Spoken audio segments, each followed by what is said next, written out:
नमस्ते, अस्सलाम वालेकुम। मैं फरहान रशीद और आप इस समय देख रहे हैं हमारा YouTube channel national power TV. आज 15 अगस्त 2023 है। आज मंगलवार का दिन है और आप तमाम दर्शकों को हमारे इस यूट्यूब चैनल पर स्वागत है। दोस्तों, ये वीडियो दरअसल एक आईएमए फ्रॉड केस को लेकर के है। तकरीबन 5 साल हो गए हैं, अभी तक आईएमए के इन्वेस्टरों को राहत नहीं मिली है। एक चोर था मंसूर खान के नाम से, जिसने गरीब मुसलमानों को कर्नाटका, तेलंगाना, आंध्र प्रदेश और कई नॉर्थ इंडिया में भी बहुत सारे स्टेट्स में, महाराष्ट्र में भी इसने जो है करीब करीब 4000 करोड़ इसने लोगों से जो है लूटा है। जी हाँ दोस्तों, इसने हलाल स्कीम, एक इन्वेस्टमेंट की स्कीम चलाई थी और उस हलाल इन्वेस्टमेंट के नाम पे इसने मुसलमानों को धोखा दिया। ये 2019 में ये स्कैम एक्सपोज होता है और सबसे पहले इस चोर मंसूर खान को एक्सपोज करने वाला शख्स मैं फरहान रशीद इसी यूट्यूब चैनल से किया था। उस टाइम पे मुझे मुस्लिम ब्लॉगर के नाम से लोग जानते थे। आज हमने इसको रिवैम्प करके, रीब्रांड करके नेशनल पावर टीवी के नाम से यूट्यूब चैनल चला रहे हैं। अब पॉइंट पे आते हैं, मुद्दे पे आते हैं। अभी तक जो सिलसिला हो रहा था, गरीब इन्वेस्टरों का पैसा जो है आएगा आएगा आएगा, फिर जो है सीबीआई को केस गया, हमने प्रोटेस्ट किया। उसके बाद हमने प्रोटेस्ट किया तो जो है केस बहुत स्ट्रांग हुआ। बाद में कॉम्पिटेंट अथॉरिटी आई, कॉम्पिटेंट अथॉरिटी केपीआईडी एक्ट के तहत जो है केस बुक होता है। इसमें कुछ लूपहोल्स होते हैं। तो उस टाइम पे शिवाजी नगर में जो है बाई इलेक्शंस होता है, तो एमएलए से हम लोग नेगोशिएट करते हैं और एमएलए हमें कमिटमेंट देते हैं। शिवाजी नगर के एमएलए रिजवान अरशद साहब, वो कहते हैं कि हम केपीआईडी एक्ट में जो लूपहोल है, जिसकी वजह से आईएमए के इन्वेस्टरों को जस्टिस नहीं मिल पा रहा है, हम वो अमेंडमेंट असेंबली में पहली फुर्सत में जैसे ही एमएलए बनेंगे, ये 2019 की बात कर रहा हूँ, वो असेंबली में आवाज़ उठाएंगे। वादे पे वो जो है खड़े उतरे और जैसे ही वो असेंबली में गए, रिजवान अरशद साहब प्रेजेंट शिवाजी नगर एमएलए, वो जो है असेंबली में आवाज़ उठाते हैं। उनके साथ साथ प्रेजेंट स्पीकर यूटी खादर साहब भी उनको सपोर्ट में असेंबली में आवाज़ उठाते हैं आईएमए के इन्वेस्टरों के लिए, और केपीआईडी एक्ट में जो है अमेंडमेंट ले करके जस्टिस दिलाने में, जो है कुछ राहत दिलाने में कामयाब होते हैं। बस ये दोनों ही नहीं थे, इनफैक्ट कांग्रेस के रमेश कुमार साहब हैं, तो वो पिछले स्पीकर भी रह चुके हैं पिछली गवर्नमेंट में।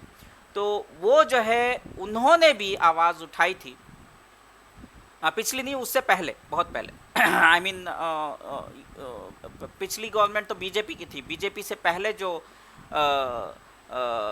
जेडीएस के साथ तो जो कोलैबोरेशन में गवर्नमेंट बनी थी, कांग्रेस जेडीएस के कोलैबोरेशन में, उस गवर्नमेंट की बात कर रहा हूँ। जब आईएमए स्कैम एक्सपोज हुआ था, उस टाइम पे रमेश कुमार जी स्पीकर थे। खैर, ज़्यादा वक्त नहीं लूँगा, मैं सीधे पॉइंट पर आता हूँ। तो रमेश कुमार जी, यूटी खादर और जो है रिजवान अरशद साहब जो है कांग्रेस की जानिब से आईएमए के इन्वेस्टरों को जो वादा किया था, वो बहुत खूब निभाया, असेंबली में आवाज़ उठाई। उसके बाद बहुत सारे अड़चने आए, हमें बार बार हमें जो है कुछ ना कुछ तो जो है कॉम्पिटेंट अथॉरिटी की तरफ से जो है अड़चने आ रही थी। केस बहुत ही स्लो चल रहा था और उसके बाद हमने जो है, हमारी टीम जाती है, रिजवान अरशद साहब से मिलती है, आईएमए के इन्वेस्टर्स जाते हैं, जगह जगह से दबाव पड़ता है। दबाव जो है देने की उतनी ज़रूरत नहीं थी, फिर भी दबाव पड़ने से रिजवान अरशद साहब जो है कॉम्पिटेंट अथॉरिटी के ऊपर प्रेशर डालते हैं और जो है पैसा निकलता है। सबसे पहला जो है, एक बार पैसा आया, 6800 इन्वेस्टरों को पैसा आया, 50-50 हज़ार रुपये जो है आए। कुछ लोगों को 10,000 आए, कुछ लोगों को 20,000 आए, क्योंकि उनका ड्यू उतना ही था। कुछ लोगों को 50,000 भी आए। कुछ लोगों का मानना यह है कि ये जो है सिर्फ 50,000 तक के इन्वेस्टरों को जो है, जिसका इन्वेस्टमेंट 50,000 था, सिर्फ उन्हीं को रिफंड मिला है। ये गलत बात है। ये कहीं ना कहीं जो है मिसकम्युनिकेशन है। जिसका ड्यू अमाउंट कुछ भी हो, लेकिन जो है रिवर्स ऑर्डर में जो है जिसका कम ड्यू है, उन लोगों को पैसा देने की कोशिश कॉम्पिटेंट अथॉरिटी ने की थी और किसी को 10, किसी को 5, किसी को 20, किसी को 30, किसी को 40, किसी को 50,000 से ज़्यादा किसी को रिफंड नहीं आया, लेकिन 50,000 तक 6,800 इन्वेस्टरों को पैसा दिया गया। ये हमारी पहली जीत हुई थी। उसके बाद फिर से जो है गोल्ड ऑक्शन होता है IMA ज्वेलर्स का, उसमें तकरीबन 70 से 80 करोड़ रुपए जो है जमा होते हैं कॉम्पिटेंट अथॉरिटी के बैंक अकाउंट में। लेकिन उसके बाद क्या होता है कि कॉम्पिटेंट अथॉरिटी थोड़ा स्लो काम करने लग जाती है, जिसकी वजह से IMA के इन्वेस्टरों को नुकसान होता है। अब स्लो क्यों काम कर रही थी? क्या कॉम्पिटेंट अथॉरिटी काम नहीं कर रही थी या कुछ और वजह है? ये स्लो इसलिए काम कर रही थी, ये हमें जो दिख रहा था कि वो स्लो काम कर रही है, लेकिन हकीकत में ये नहीं था। हकीकत में मामला कुछ और था। एक काला कौवा करके एक यूट्यूबर है बेंगलुरु में, काला कौवा बेंगलुरु में है, और एक फरेबी पाशा है, उसका नाम फिलहाल फरेबी पाशा है। ये फैब्रिकेटेड एसोसिएशन के हैं। ये दोनों शख्स ने जो है कुछ ना कुछ जो है घोटाला किया, कॉम्पिटेंट अथॉरिटी में गए और उन्होंने बताया ये नाइंसाफ़ी हो रही है पब्लिक के साथ। आप जिस तरीके से जो पैसा बांट रहे हैं ये दरअसल गलत है करके उन्होंने उस थोड़ा सा अड़चन लगाने की कोशिश की। उसमें ये काला कौवा जो है चालाक लोमड़ी, ये जो है कोर्ट पहुंच जाता है, अचानक से जज के सामने जो है मुंह खोल देता है कि ये जो है ये गलत हो रहा है, ये गलत लोगों को पैसा चला गया, ऐसे वैसे करके। तो जज साहब ने जो है उसको जो है सुना और बोला कि सबसे पहले तो तुम्हें बिना इजाज़त के नहीं बोलना चाहिए। काले कौवे को सबसे पहले तो डांट दिया। उसके बाद बोला कि नहीं चलो ठीक है, इस बार मैं आपको माफ़ कर देता हूँ, नेक्स्ट टाइम आप आते हैं तो एक अपने वकील को लेकर के कटकटेरे में आके आप जो भी विटनेस बनना चाहते हैं आप बताइए। तो ये बताया, उसके बाद उन्होंने कहा ठीक है, नज़रअंदाज नहीं करना चाहिए पब्लिक के लिए, आप बोल रहे हैं तो इसमें कुछ सच्चाई होगी करके वो ऑर्डर जो है वहीं पे खलास हो जाती है, यानी कि कैंसिल हो जाती है। अब कॉम्पिटेंट अथॉरिटी को जो काम इन्होंने पहले परमिशन ले ली थी कि 50,000 करके इन्वेस्टरों को थोड़ा थोड़ा करके पैसा देने की, वो फार्मूला जो है रिजेक्ट होने की वजह से, कोर्ट में कैंसिल होने की वजह से उनको नया फार्मूला बनाना पड़ा। अब नया फार्मूला बनाने के लिए कॉम्पिटेंट अथॉरिटी को जाहिर सी बात है कि मतलब ऐसा नहीं कि कोई आप चटनी पीस के जो है या मिक्सर में आप नारियल डाल दें और मिर्ची डाल दें और नमक डाल दें और जो है चटनी बन के तैयार हो जाए और ये कोर्ट में जाके पेश कर दें। फार्मूला तो ऐसा नहीं बनता है। इसमें बहुत लोगों के शातिर जो दिमाग जो है इसमें बैठेगा, उन लोगों की मीटिंग बैठेगी, कुछ एक्सपर्ट्स बैठेंगे, फाइनेंशियल एक्सपर्ट्स बैठेंगे, जो है चार्टर्ड अकाउंटेंट वहाँ पे शामिल होंगे। ये तमाम चीज़ों के लिए जो है एक टीम बनाई जाती है और एक फार्मूला बनाते हैं। फार्मूला बनाने में जाहिर सी बात है थोड़ा वक्त लग गया, लेकिन हमें भी फिर से तसल्ली नहीं हुई। फिर हमारी IMA के इन्वेस्टर्स की डेलीगेशन जो है शिवाजी नगर MLA साहब से जाकर मिलती है, जगह जगह से उनको प्रेशर आता है, कॉल्स भी जाते हैं। मैंने भी वीडियोस से रिलीज़ करके उनको प्रेशर डाला है, ट्विटर पे कैंपेन किया है। सब कुछ करने के बाद वो जो है बोलते हैं कि नहीं हम आपका काम करेंगे, वादे मैंने किया था, मैं जो है ज़रूर जो है कॉम्पिटेंट अथॉरिटी से बात करता हूँ। फिर उन्होंने कॉम्पिटेंट अथॉरिटी को थोड़ा सा पुशअप करते हैं। उसके बाद कॉम्पिटेंट अथॉरिटी जो है अपने काम में तेज़ी लाती है। उसके बाद कोर्ट की सुनवाई 9 अगस्त 2023 को जो है लिस्ट होती है इसी केस के सिलसिले में और फार्मूला जो है उस दिन पेश होता है। फार्मूला एक्चुअली मॉर्निंग में पेश होना था, लेकिन कुछ टेक्निकल रीजंस की वजह से तारीख जो है 2 सितंबर की दी जाती है। लेकिन फिर भी जो है कॉम्पिटेंट अथॉरिटी की टीम और लीगल टीम जो है वो अपने वादे से जो है पे खड़े होते हैं, खड़े उतरते हैं और जो है कोर्ट पहुंचते हैं सेकंड सेशन में लंच के बाद और जज को जो है कन्विंस करने की कोशिश करते हैं। तो जज कहते हैं कि ठीक है, वो वेलकम करते हैं फार्मूले को और कहते हैं कि ठीक है, इसके बारे में हम जो है 17 या 18 को बात करेंगे, आप उस दिन आइए, उस दिन हम फैसला करेंगे इसके ऊपर। और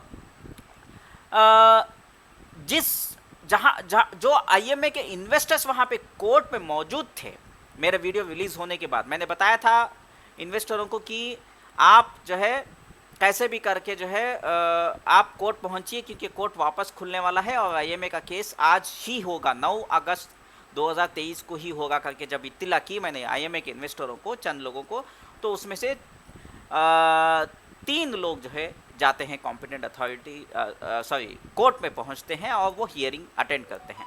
हियरिंग में उनको लगता है जज के पास जो भी बात की गई है, कॉम्पिटेंट अथॉरिटी की तरफ से जो भी फार्मूला पेश किया गया वो उनके चेहरे से पॉजिटिव लग रहा था, और ये फीडबैक आती है और हमारे चैनल से इसकी आप लोगों तक न्यूज़ पहुंचती है। अब बात आती है इंटीग्रेटेड वेलफेयर एसोसिएशन के आरिफ पाशा की बात। सबसे पहले तो इन्होंने जो है अपना एसोसिएशन के जानिब से कुछ ऐलान किया, एप्लीकेशन जारी की, उसमें जो है कुछ कॉम्प्रोमाइज़ वाला शब्द था। अब हटाया नहीं हटाया हमें नहीं मालूम, शायद हटा दिया होगा। अगर हटा दिया तो बहुत अच्छी बात है। कॉम्प्रोमाइज़ का मतलब क्या है? जो आईएमए के इन्वेस्टरों को आपने जो फॉर्म पहले जो लॉन्च किया था, जो रिलीज़ किया था, उसमें कॉम्प्रोमाइज़ वाला शब्द था। कॉम्प्रोमाइज़ मतलब सीधे सीधे आप कभी भी जो है मंसूर खान के साथ या फार्मा शिवाजी नगर एमएलए रोशन बेग के साथ नेगोशिएट करके उनके साथ कॉम्प्रोमाइज़ कर सकते हैं, और हो सकता है कि गरीब इन्वेस्टरों को इससे नुकसान हो सकता है। ये गलती हमने पकड़ी और उनको करेक्शन करने की कोशिश की। मुझे सुनने में आया कि उन्होंने करेक्शन कर दिया, लेकिन इतनी लापरवाही क्यों? ये मेरा सवाल है आरिफ पाशा साहब से। दूसरा सवाल, मैंने मीडिया में इनका स्टेटमेंट सुना, जबकि हमें कांग्रेस के लीडर रिजवान अरशद साहब और चंद लीडरांस जो भी हैं छुपे चेहरे हैं जिसका नाम फिलहाल पर्दे पे नहीं आएगा, ये लोग जब हमें सपोर्ट किए हैं, जो उनके लिमिट्स में थे, जो स्टेट गवर्नमेंट के लिमिट्स में जो भी सपोर्ट मिलना था वो सपोर्ट दे करके हमें जो है तकरीबन 70-80 करोड़ रुपए रिफंड के लिए जो अड़चने आ रही थी उसको सॉल्व करने में हमें मदद की। हम क्यों इनके ऊपर उंगली उठाना है? ये मेरा सबसे पहला दूसरा सवाल आरिफ पाशा साहब इंटीग्रेटेड वेलफेयर एसोसिएशन से है। मेरा दूसरा सवाल आरिफ पाशा साहब इंटीग्रेटेड वेलफेयर एसोसिएशन के प्रेसिडेंट, मिस्टर प्रेसिडेंट, आपसे मेरा सवाल आज डायरेक्ट आपकी तस्वीर लगा के मैं पूछ रहा हूँ। आप मेरे ऊपर केस ज़रूर कर सकते हैं, मुझे कोई प्रॉब्लम नहीं है। मैं सवाल जायज़ सवाल आपसे पूछ रहा हूँ। अब मैं तीसरा सवाल आपसे पूछता हूँ, जब कॉम्पिटेंट अथॉरिटी इतना अच्छा फार्मूला कोर्ट में पेश कर सकती है और हमें यह पता चलता है कि कॉम्पिटेंट अथॉरिटी सो नहीं रही थी, यह हमारी गलत फहमी है, वो फार्मूले के ऊपर वर्कआउट कर रहे थे इसलिए वक्त लगा था, तो अब उनके ऊपर हमें क्यों उंगली उठाना चाहिए? क्योंकि आप जो है मीडिया में आकर के कॉम्पिटेंट अथॉरिटी के खिलाफ जो है कुछ लफ्ज़ इस्तेमाल किए हैं। थोड़ा बहुत आपने बैलेंस्ड वे में जो है कांग्रेस को सपोर्ट किया है, नहीं बोल के नहीं है, बट ओवरऑल आपने स्टेट गवर्नमेंट को पूरा का पूरा ब्लेम कर दिया ये प्रॉपर्टीज़ के मामले में। आरिफ पाशा साहब, मैं आपको याद दिला दूं, हमारे जो आईएमए के प्रॉपर्टीज़ है जो आप मीडिया में कह रहे थे तकरीबन 400-500 करोड़ की बताई जाती है गवर्नमेंट वैल्यू, उसकी वैल्यूएशन 4 साल पहले की है, वो अगर वैल्यूएशन किया जाए तो वो तकरीबन 600-700 करोड़ की होगी। नहीं भाई, ये 1000 करोड़ से ऊपर है, वो बात अलग है। लेकिन आपने जो बात बताई वहाँ पे प्रॉपर्टीज़ के बारे में कि ये स्टेट गवर्नमेंट जो है इसमें डिले कर रही है या जो है कॉम्पिटेंट अथॉरिटी की तरफ से डिले हो रहा है, ये एलिगेशंस आपके बेबुनियाद हैं। हाँ, आपने कुछ कहा कि ईडी के वजह से रुका हुआ है, क्या आप हकीकत जानते हैं कि ये, और आपने ये भी कहा कि लीगल पिटीशन लगाने वाले हैं, आप लगाइए लीगल पिटीशन, कानूनी आपका अधिकार है, आप एसोसिएशन के प्रेसिडेंट हैं, मैं उसमें कोई आपको कुछ भी टिप्पणी नहीं देने वाला। लेकिन आप ये एक बात बताइए आरिफ पाशा साहब कि जो है ये ईडी का मसला क्या है, आपको क्या पता भी है? क्या हमें कोर्ट में जाके प्रेशर डालना चाहिए ईडी के ऊपर, या सेंट्रल गवर्नमेंट के ऊपर प्रेशर डालना चाहिए, यानी कि बीजेपी गवर्नमेंट के ऊपर प्रेशर डालना चाहिए, यानी कि हमारे आदरणीय प्राइम मिनिस्टर नरेंद्र मोदी जी के ऊपर जो है हमें सवाल करना चाहिए या नहीं चाहिए? सवाल आपने गलत लोगों से किया है। आज आपने मीडिया में जो है सवाल गलत लोगों से किया, स्टेट गवर्नमेंट से कर रहे हैं, क्योंकि ईडी जो है, एनफोर्समेंट डायरेक्टरेट जो है, वो सेंट्रल गवर्नमेंट के लिए काम करता है। सेंट्रल गवर्नमेंट कौन है? सेंट्रल गवर्नमेंट कौन है? प्राइम मिनिस्टर साहब की लीडरशिप है, और प्राइम मिनिस्टर साहब हमारे प्रेजेंट हुकूमत में सेंट्रल गवर्नमेंट किसकी रूलिंग पार्टी है? बीजेपी की है। तो आपको सवाल बीजेपी से करना चाहिए या कांग्रेस से? अरे पाशा साहब, मुझे एक बात बताइए, ऐसा क्यों होता है कि आप हमेशा उल्टा ही सवाल करते, उल्टे लोगों से ही जो है गलत जगह ही सवाल करते हैं? जब कॉम्पिटेंट अथॉरिटी काम अच्छा करती है आप बोलते हैं, उसके खिलाफ बोलते हैं। जब कांग्रेस के खिलाफ आपको आवाज़ उठाना चाहिए था, आप कांग्रेस को सपोर्ट कर रहे थे।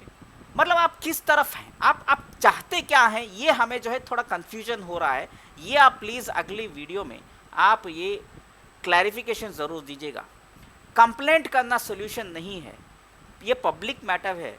67,000 इन्वेस्टर्स हैं ऑन रिकॉर्ड्स, वेरीफाइड 67,000 इन्वेस्टर्स हैं, गरीब लोग इन्वेस्टर्स हैं, इसमें आईएमए के इन्वेस्टर्स हैं जो आपसे सवाल पूछ रहे हैं। कंप्लेंट आप करने की जो धमकी देते हैं सवाल पूछने पर, इससे जो है पब्लिक को कुछ फ़ायदा नहीं होने वाला है। सवाल अगर हमने किया है और आप अगर किसी एक एसोसिएशन के प्रेसिडेंट बने हैं तो सवाल का जवाब देने की हिम्मत भी रखना चाहिए। बस इतना कहते हुए मैं पब्लिक के ऊपर छोड़ देता हूं। आप आवाम जितने भी आईएमए के इन्वेस्टर्स हैं, आप फैसला करिए क्या मेरे सवाल जो है जायज़ है या नहीं है। मैं फिर से बता देता हूं, ईडी एनफोर्समेंट डायरेक्टरेट जो होती है वो सेंट्रल गवर्नमेंट के अंडर में आती है, ना कि स्टेट गवर्नमेंट के अंदर। ईडी बीजेपी के अंडर आती है क्योंकि सेंट्रल गवर्नमेंट बीजेपी की हुकूमत है, ना कि कांग्रेस की हुकूमत है। तो सवाल हमें पूछना चाहिए बीजेपी से, ना कि कांग्रेस से। तो जब अच्छा काम करता है कांग्रेस तो फरहान रशीद सीधे डंके की चोट पे कांग्रेस से सवाल करता है, उतना हिम्मत रखता है। और अगर बीजेपी को सवाल करना चाहिए, बीजेपी गलत है तो बीजेपी से सवाल करता है। आज मैं वही कर रहा हूँ। जब बीजेपी गलत है, जब बीजेपी के पास हमारे पैसे फंसे हुए हैं 1000 करोड़ रुपए, हमें बीजेपी के पास जाना चाहिए। अगर आप इतना ही अच्छा काम कर रहे हैं इंटीग्रेटेड वेलफेयर एसोसिएशन की जानिब से, आरिफ पाशा साहब प्रेसिडेंट, आप दिल्ली क्यों नहीं जाते, मोदी साहब से क्यों नहीं मिलते, हमारे प्राइम मिनिस्टर नरेंद्र मोदी जी से क्यों नहीं मिलते और प्रेशर नहीं डालते? आपको तो शौक है ना इधर उधर अपॉइंटमेंट लेके घुस जाना और बात करना और आपका जो है show off, so called show off photographs video share करना। तो करके दिखाइए आप ग्राउंड वर्क। दिल्ली जाइए, दिल्ली जा कर के प्राइम मिनिस्टर से मिलके इन्वेस्टरों को पैसा दिलाइए। कल मैं आपको जो है आके जिस दिन पैसा सबके इन्वेस्टरों को आ जाएगा तो आपको मैं खुद आके आपसे माफ़ी मांग के आपको हार पहनाऊंगा, फूलों का हार पहनाऊंगा, कुछ और नहीं, गलत मत समझिए। राइट? तो ये सवाल का जवाब मैं चाहता हूँ, इसलिए नहीं कि मुझे चाहिए, ये पब्लिक आपसे डिमांड कर रही है, आप सवाल का जवाब दीजिए। फिलहाल आपसे इजाज़त मांगता हूँ, दुआ में याद रखिए, इस वीडियो को खूब वायरल करिए, वीडियो को लाइक करना ज़रूरी है, शेयर करना ज़रूरी है। आपका फरहान रशीद, शुक्रिया।